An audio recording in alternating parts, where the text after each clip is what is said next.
My name is Jerry Mastney. I was in the United States Army. I was a E5, a sergeant. I served in Vietnam. I did about 10 months in Vietnam. I served with the 1st Cavalry Division, 15th Medical.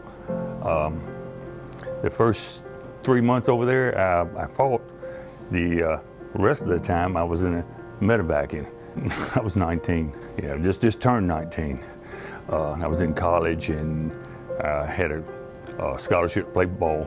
My grades dropped a little bit, so I had to go to get reclassified. So when I got reclassified to the draft board, I never left. They put me on the bus and took me to Fort Jackson, South Carolina. I was a kid. I was wet behind the ears. I didn't know anything. I learned real quick. That was a challenge. I guess I could say I became a man then. I was a mere child in college. Didn't know what life was about. A lot of things I don't want to remember, but I have some real dear friends. We've made friends for life. Hi, my name is Sandra Alford. I was in the United States Army. I got out of service when I was PFC, which is an E3 rank. Service to the nation is something that's very important to me, always has been. For me, I have a long history of military background, so we do have some pretty good substantial family tree of military background. Since I was a little girl, I always knew when I grew up I wanted to go in the Army. I joined the Army right out of high school. They put me on a delayed entry, so I actually left for basic training when I was 19 years old. I was in 31 uniform, which is communication soldier.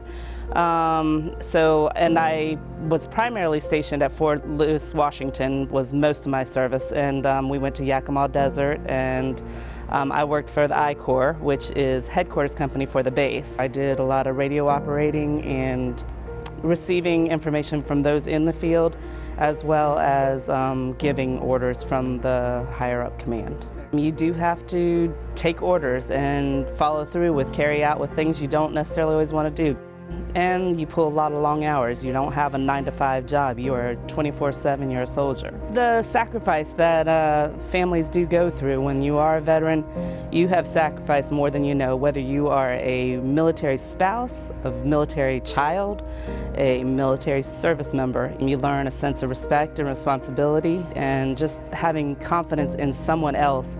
You learn so much in the military. I was a totally different person prior to going into the military, and coming out of the military, I came out someone totally different, which I'm proud of. My name is Hampton Allen Campbell Jr. My rank was corporal, and I served in the United States Marine Corps. Because from everyone on my dad's side of the family has served in one service or another, and so I felt a calling, and I decided to join the Marine Corps. They sent me to Parris Island, famous Parris Island, where I did my basic training. And then we went to Camp Geiger in North Carolina for our basic infantry training, because everyone that's in the Marines is considered infantry, so we had our infantry training there. Artillery training, which is what I was trained to do. The thing that I think most fondly on is the brotherhood that I miss the most. You go through some unique experiences that create a bond that you and only the guys and your brothers around you will share and know about for the rest of your lives. The main thing that was difficult for me was being away from my family.